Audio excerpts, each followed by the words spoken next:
This video is actually a snippet from a recent live stream, which we do weekly on this channel on Fridays at 8 p.m. Central Time. But in a few moments, we're going to explore various things that happened within a Windows system from the perspective of a threat hunter or incident responder and trace back the steps an attacker took to compromise this system. Everything from backdoor users to registry manipulation to Powershell obfuscation and a lot more. And the best thing about this is all of this was actually a blind walkthrough, so you actually find me Googling things and looking up blogs just to show an actual realistic scenario of an investigation, because in the real world you have to actually know how to search for things and fill in your knowledge gaps when you're in high-stake investigations. And that's exactly my aim with these live streams and videos, being as realistic as possible and showing how I figure things out on the spot live. Now, if you stay to the very end of the video, I will actually show you exactly how you can even aid your investigation process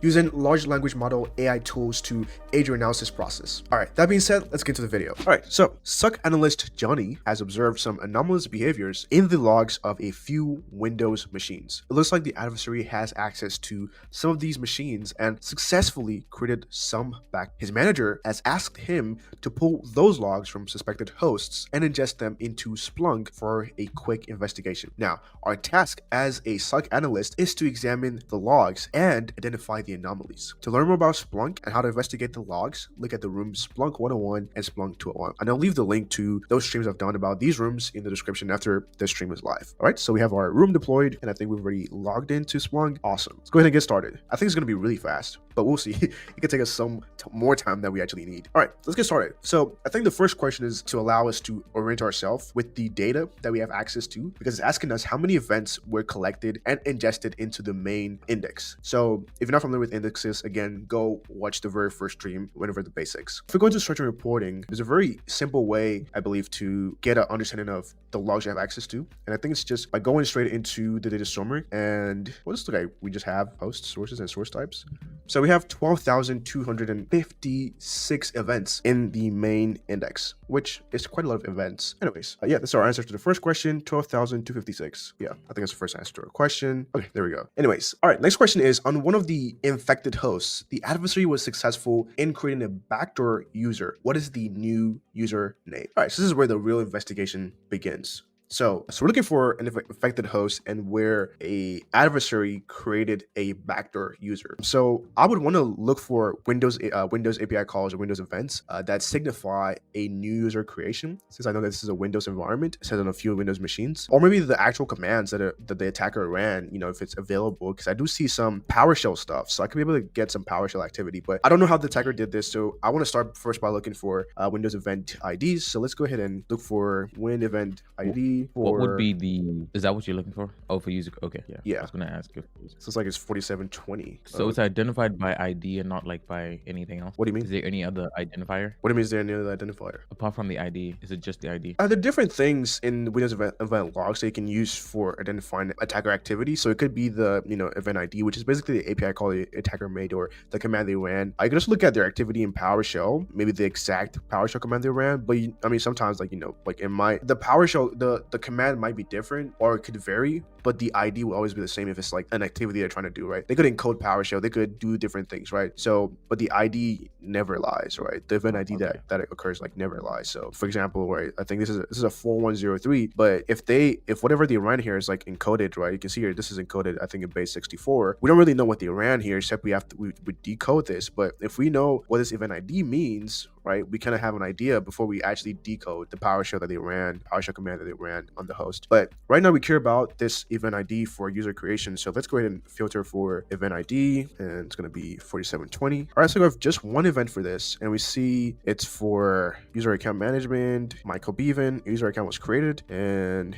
it's like the security ID, account name, account domain, account name. Oh, new account. So this is a new account. Okay. And a bunch of details. And now they're asking us, what was the new username? So I think that's going to be what the new account is, or even the SAM account name. So basically these details show us like this is a new username, which is supposed to be Alberto, but this is A1 Berto. Interesting. Alberto. And we have other details here. Yeah. So I think we found who the new user is. So let's go ahead and plug that in there. That's a new username. All right. Nice. Cool. Now, says on the same host, a registry key was also updated regarding the new backdoor user. What is the full path of that registry? So my pivot here would be I need to get the host name for this activity and use that as part of the query, and then pivot from there to find registry manipulation activity. By the way, the registry is like the Windows registry is like a very powerful part of the Windows system that basically controls a lot of things. And I'm really trying to explain it, but I don't think I can do it justice. Let's do a Google search for Windows registry because it's so powerful. A lot of things,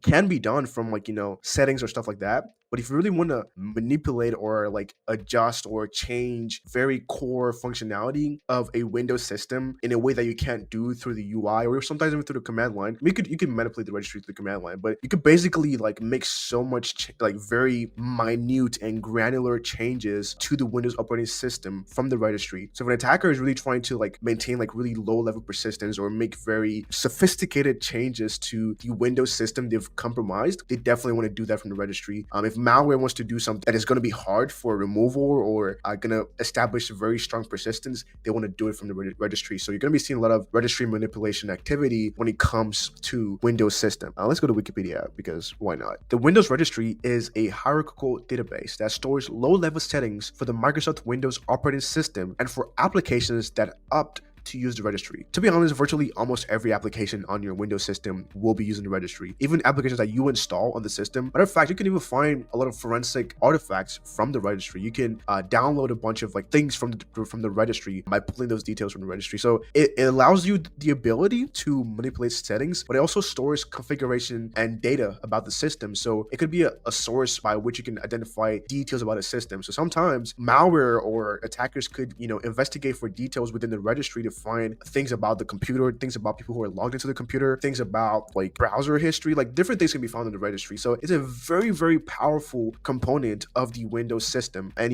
if an attacker is updating a registry key, right? By the way, in the registry, there's something you call the registry hives, and there's a registry keys. So I think there are about 4 hives. For example, right here, the HKey classes root is a hive, the HKey current user is a hive, and the HKey local machine is a hive. There are other hives as well. Let's see, registry hives. Or am I wrong about this? Google with keys. I don't know, like there's registry hives. Yeah, so exactly. So you have the HKey classes root, the HKey current user, the HKey local machine, the HKey users, and HKey current config. And those different hives store different registry keys that really control different things about the Windows operating system. And again, like I said, if an attacker wants to cause damage or even for forensic investigations, it contains a lot of configurations and forensic data as well. So back to the investigation, we're looking for the workstations. Let's filter first by the workstation or the host name. I think we could just filter by this host name, Michael Event, and just take out this event ID because we're no longer looking for account creation. Let's see. So we have 699 events for this. We're looking for registry. We're in the new backdoor user. Okay, registry updated. So let's look for Windows event ID for registry updated. Let's see. Okay, so registry key is modified. Let's try 4657. I know there's several other event IDs that identify registry manipulation, but we can start from this one. So event ID, I think that's the field name. Actually, no, I misspelled that. So let's go ahead and update this event ID. I'm going to paste that. So we have nothing for 4657. Okay, let's go ahead and take that out. I hope I have the right field name here. Is it ID or ID? Okay, cool. So it's not 4657. Let's go ahead and look at what event IDs exist here for the most part, because I feel like there's going to be a couple of event IDs for this host. And I hope I'm in the right host. We have 4658. We just did 4657. So 4658 is very close to 4657. I know one thing about Windows event codes is like some of them, as they're closer to each other, they have similar functionality. So let's see what 4658 is. Windows event ID 4658. A handle to an object was closed. Okay, so that is different from registry. But let's see. Okay, it could be a registry though, right? So because I just saw something about registry here. I'm gonna type.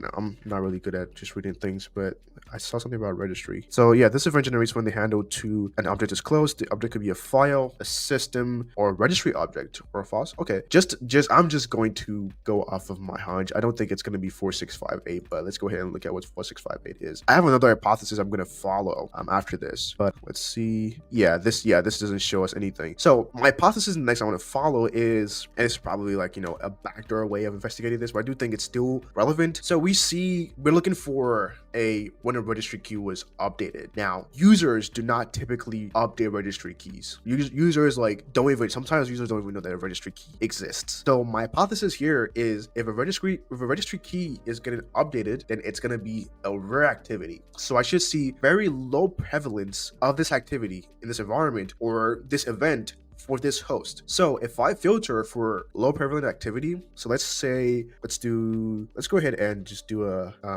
it's the command. It's like stats count by who, not event ID, by event ID. Yeah, by event ID. Yeah, let's do that. Yeah. And let's do a tail. What's a tail? The last, I think tail shows the last 10. So it's like actual Linux commands? Yeah, ish. So I see a couple of sanity check. Are sysmon event IDs different from regular Windows event IDs? Oh, that is true. Oh, but I don't think this is like, except if I'm mistaken, but I don't think these are sysmon logs though. But it could be. It could possibly be. So sysmon event ID for registry, let's see, sysmon event ID, registry unification 13. Okay, so if it's a unified event, yeah, that's basically the tip I needed. All right, so can we even see some of them for the host name? So we see LSAS, our registry value set for this registry value. So we're looking at the target objects. Let's look at the target objects. There we go. So there we have it. So looks like this was the registry value for this user, and they're asking us for a registry key was also updated regarding the new backdoor user,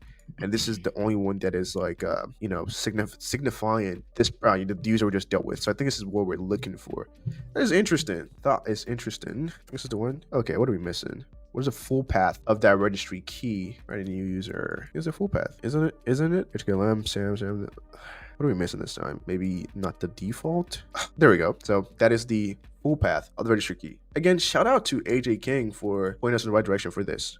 Because for one, I didn't even realize that there was like a unified like sysmon and event Windows event code. So yeah. All right, cool. Let's go in and examine the logs and identify the user that the adversary was trying to impersonate. Examine the logs and identify the user the adversary was trying to impersonate. So I guess we're looking for what users exist in the environment. So let's see. We have let's look at the values for username and see what users exist in the entire environment. So I'm just gonna do a search on the index and then look in the user, and it looks like there is an actual user just called Alberto. I think it's the user, because if you notice the first one, it was Alberto with a 1, but this actual user is Alberto. So yeah, net user. Yeah, so it's net user. Okay, it's net user. So let's look for net user. Let's do it. Look for a net user. Do a search for net user, because that'll probably be part of the command. I mean, hopefully, if it's not encoded or anything like that, hopefully.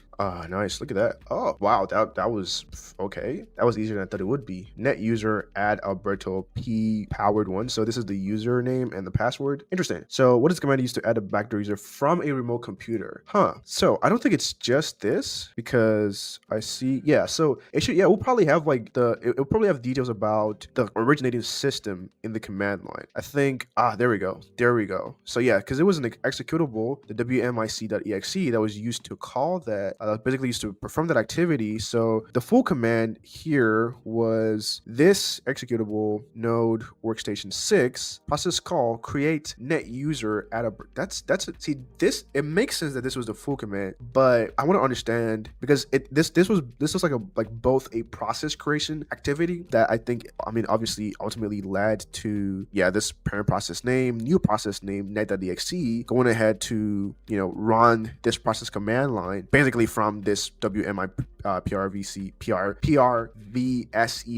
So there was like a generation of activity that happened there, but it was obviously started by this, right? So I do want to see if I could get a breakdown of that command. All right, let's ask ChatGPT to explain this command. Nice step by step format. All right, interesting. All right, let's break it down. So The provided command appears to be using the WMIC, which is the Windows Management Instrumentation command line, to remotely create a user account on a workstation named Workstation 6. Let's break down the command step by step. So it starts with so running this WMIC.exe. This part of the command specifies the location of the WMIC executable, which is used for the Windows management tasks via the command line. Next is the remote node. So the node parameter is used to specify the remote machine on which the command should be executed. In this case, it's the Workstation 6. Next, it's a process called create. So this part of the command tells WMIC to create a new process and execute the specified command within that process. It's very interesting. And next, there's a command to execute, which is the net user add Alberto, which we eventually saw was the final activity that happened, in this, entire generation of process activity. So this was a command that was used to, create the Alberto user with the name Alberto with the 1, and then, the password for that user. So I guess that's a breakdown of the full activity, that happened from the remote computer. All right. So the next question: how many times was the login attempt from the backdoor user observed during the investigation? So we're looking for that backdoor user. So let's filter here for that user. So it's not going to be this. So this is one of the interesting things, right? Because Windows telemetry is very, very interesting. So if you see here, right, there's the NT authority system, there's Alberto, and there's CyberT's James, right? These two users obviously are the actual legitimate users that were in the network. I think James was a compromised user, but we don't see any activity from Alberto as a user here, which is interesting. But I'm sure if we look, I'm talking about the new Alberto, but I'm sure if we look into another field, we're gonna find Alberto, which I think we have seen that somewhere here. Where's activity from Alberto? So user account was created. Let's see, Sam account. Sam. We only got one event for this user. You know what? Let's see what we have for this guy. Search Alberto. Think of Alberto. Okay, so not that many events for him. It's like 14 events. So they're asking for how many times was the login attempt from the backdoor user observed during the investigation. Let's look at event IDs. Again, there are 8 different event IDs. All right, none of this explicitly talk about login in. So what we're gonna do is we have just 14 events. So we're gonna take a look at what happened in each of these events. User account was deleted. That's not what we're looking at. Scroll down. This is where the account was added. The user was added. Net user Alberto. What order is this going in? Is this going in descending order? Is this time right? Is this time 10:32:18? 10:32:18. What happened here again? A new process was created. User was added. I imagine maybe there was a remote login, possibly. So add user again. Still, this is another attempt to add the user. Okay, and then con host here, conhost.exe, process create. Oh, okay. Still, basically, all this is the same activity around what happened, or probably things that they tried that did not work, because it looks like they tried all these things. This is another PowerShell command that they tried with this payload. Oh, probably just different representations of the exact same thing. So IEX command args. That's interesting. I don't think any of these things point to any login activity. How many times was the login attempt from the backdoor user observed during the investigation? They never logged. There was no observed login attempt, so 0. Dude, oh my goodness. I was so stuck on the number being between 1 and 9 that I forgot 0. Oh man, that is hilarious. That is so hilarious. Alright, what's the name of the infected host on which suspicious PowerShell commands were executed? I know we have seen this one infected host. I think I'm doing a bad job of taking notes as I go, but I must have bothered that we might not be able to find the host. But let us we can just do a search for PowerShell, but I think I already have an idea of what the host is. Because I already saw it from earlier on in the investigation, where we saw all that bad stuff happening. But yeah, I believe it's just James Brown host. It should be this James Brown, because this is where all the bad things happened, right? This is where, the user was created on, if I'm not mistaken. Yeah, so it should be this James Brown host. All right, there we go. That was it. And the next one is PowerShell login is enabled on this device. How many events were logged for the malicious PowerShell execution? So we're looking for, this could be a good pivot. So we're looking for how many events were logged for malicious PowerShell execution. Let's pivot for this pipeline execution details for the command. No, not that. Let's get a message. Well, there are a ton of messages. Let's just filter Okay, search for PowerShell. We're looking for, okay, let's filter for this device because we're specifically looking for activity for this device. So we're gonna update our query, not host. Where's that? Host name is, oh wow, okay.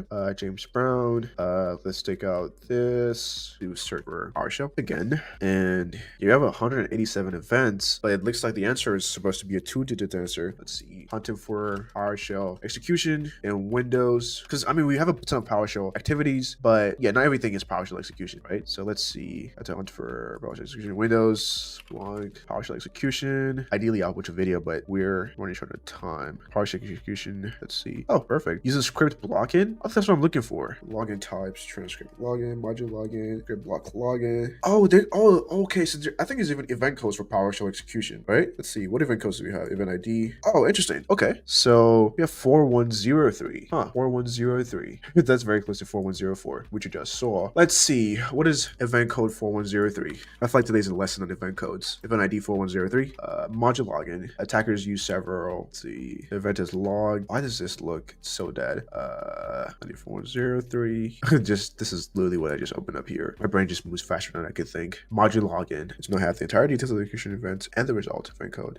Windows event code for PowerShell execution 4104. Okay, let's see if there's anything, because these are, well, maybe we're missing something. Event ID. I always assume I'm missing something. I don't know why, but I always assume I'm missing something. So 410. What's the code again? 4. So nothing. So it's not an event code. I feel like I have an over reliance on event codes, which is probably not a good thing. These are different login types. So transcript login, module login. Let's see. What's for the permission PowerShell event? It's not 74. I already tried 74, right? Did I? And it's not that. Okay, let's see. So these are different ways by which we can log PowerShell execution, right? So transcript login. As described by Microsoft, transcript login provides a summary of what's happening in a PowerShell session as if you were looking over the shoulder of the person typing it. It will provide the commands and the output of those commands, and it's fairly verbose in most organizations and would require filtering. And this is what it looks like. Next is module login. Module login is a bit different in that it includes the command invocations and portions of the script. It's possible it would not have the entire details of the execution and the results. Event code 4103, what does it look like? Okay, so let's try it. Let's see what we have for event code 4103. So search PowerShell. Let's do event ID 4103. Let that in the chat. Oh, 74 events, and they're all the same. I think they're all the same. Seems like they're all the same. I don't see any like messages. I don't see the messages field anymore. So they're all the same. But I mean, that could be the only PowerShell login activity here. I mean, we have event code 4104. This is the raw deobfuscated script supplied through a command line or wrapped in a function or for similar. What happens if we just say thoughts? What happens? 4104. I mean, this is for all the hosts. That's for all the hosts though, right? Let's see. Who's the host name? Host name. Where's it? Where's the host name field? Yeah. Oh. I mean, it's 74, but the overall log count is saying 79. But it's supposed to be for the host though. Let's see. Stop. Bro. All right. Yeah. Oh my goodness. Let's finish this up. All right. An encoded PowerShell script from the infected host initiated a web request. What is the full URL? Oh man, this is interesting. Anyways, let's filter by the host and take this out. I mean, we don't have to take that out. I mean, we're looking for an encoded PowerShell script. This looks very encoded. That looks very encoded. I'm just gonna show that raw text and basically copy that whatever is in there because that looks very atrocious. So it's the last question here. Finishing this up in a bit, dude. Just there we go. Let's copy that and let's go ahead and go into Cyberchef. Or we could just use a base 64 decode or something from Cyberchef or from any base 64 or whatever. So something like text for the fish. What even is that? Let's clean this up to where we need it to do. Decode text. Yeah, UTF 8, 16. Okay, nice. So that looks a lot better. And we can see we're looking for, I mean, there's a bunch of things in this PowerShell script that are definitely sauce, but we're looking for the URL. So there might be a URL in the PowerShell script. There's even more encoding. There's even more encoding. Oh my goodness. Wow. That's crazy. What is this? Let's grab that. Let's look at Cyberchef. I could have just duplicated it. But anyways, Cyberchef again. then and do another base64 decoding. Let's paste that from base64. Please work. Why is it taking so long? Wait, again? Okay. Oh my goodness. I was concerned. Anyways, and we're gonna run a decode on this and decode text. I think we use 16LE for that. Yes. So this is going to connect to an internal host. What are we looking for? What is the full URL? The full URL. Interesting. I mean, I feel like I need to piece different things together to get this full URL. Oh, okay. Okay. So it looks like they broke down the command into different things. So this is part of it. And if we look here, there's another aspect of this URL. And then let's see. Hold on. So for not or in clauses. I don't know what that is. But let's see. So there's news.php. Is there any other part of the URL anymore? Is that it? Get string convert from base64. I think this is a variable they stored, and if we try to see, they called that. Wait, they didn't call that variable again. I was getting too excited. Maybe I feel like a crazy person right now. That's kind of insane. But yeah, like I mean, this is the only thing attributing to a something related to like a URL, like slash news.php. I don't see anything else that's like URL related here. And there was again like a double encoding. So yeah, I mean, I wonder if like Cyberchef could like further decode this or anything like that. But yeah, this is all crazy to me. This is all crazy to me. Okay, it kind of makes sense now, because I'm trying to piece it together. Like, why does it make sense that this news.php is part of the URL that we just decoded, right? Because when they access this, whatever it's like, I don't know, like internal endpoint, whatever the case is, they probably access a directory from it, which would be this news.php. But it's just so weird again. Well, it's not weird because you basically can't expect anything from attackers, but their ability to like encode, like have another form of encoding within the payload and then separate what the endpoint was versus the directory that they were going into the endpoint seems kind of crazy to me. But let's go ahead and try this. So let's just put that in there. Wait, my keyboard. So I'm gonna copy this because let's see. NE. What's the full URL? If like TryHackMe is trying to play me here. But this is not the format of the answer though. Format of the answer. Oh my goodness. You know what? Screw it. Use.php. Obviously that's not the format of the answer. Defang the URL. Okay. So alright, no need to panic. All we have to do is defang the URL. I think we could just like defang it like this. I think Cyberchef can actually defang a URL. Let's just go ahead and pop it in there. Probably has a defang function, right? I never actually used the defang function. There we go. Oh, interesting. Put that in there. All right, let's remove that. Make this actually not from base64. I guess this is not base64. Okay. Oh, nice. Okay, that's actually very cool, and that fits a lot more like the answer we're looking for.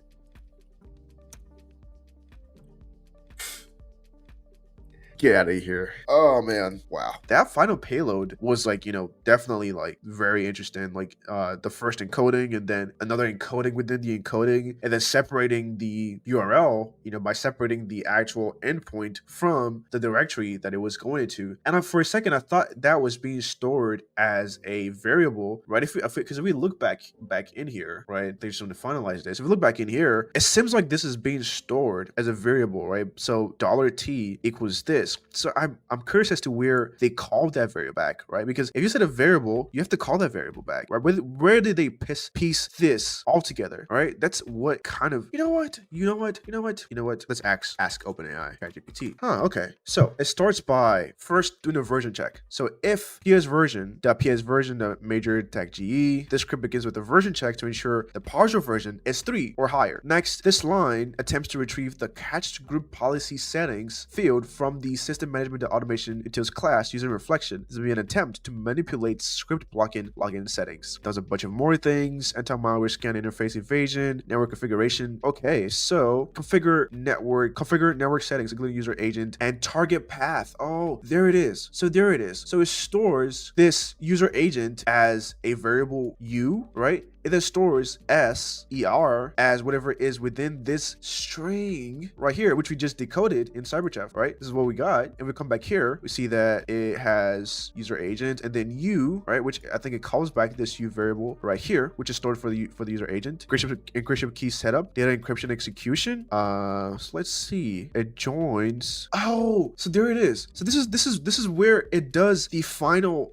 thing. So this is where it adds, remember, SER that it created up here. Where is it? So SER they created up here. NT. I think this is where he joins them back together to get that to download. So download data. I think this download data, whatever this download data thing is, probably like an API call to retrieve whatever is on that endpoint. That is insane. That's like, it's very methodical because it stores the different things that it needs to for its activity in these individual variables, right? And then eventually pieces these different variables together to do what it wants to do. That way it can easily like evade detection, right? So like if everything was, very like put together and like, not separated, you can easily detect that, right? And you can see from when we first, decoded it, right? If you take this out, but see like there's a bunch of just like padding in the base 64 just to make it look like this. And then we had to, decode it further using UTF-16LE, which allowed us to see what happened. But even after we decoded it, right, we then had to like look for the different things within it and essentially break it down for what it is, right? Because there's different API calls happening here. There are different variables being stored, and those different variables are eventually coming back together for the decryption and execution. That's just insane. But it's very cool. It's very cool. Like, I mean, we didn't have to go through that as part of the challenge, but I think it was, kind of cool to, kind of take a look at how the payload works step by step. All right, so if you made it this far, here are some extra tips for you. If you want to see me analyze the third highest ranking malware in the world right now, which is the Redline Info Stealer, then check out this video to the left of the screen. Or if you want to learn more about Splunk basics and how you can do all these cool searches for your investigations, whether you're threat hunting or doing incident response, then check out this video to the right of the screen where I show you how to use the Splunk query language. Thanks for watching, and I'll see you in the next video. Bye-bye.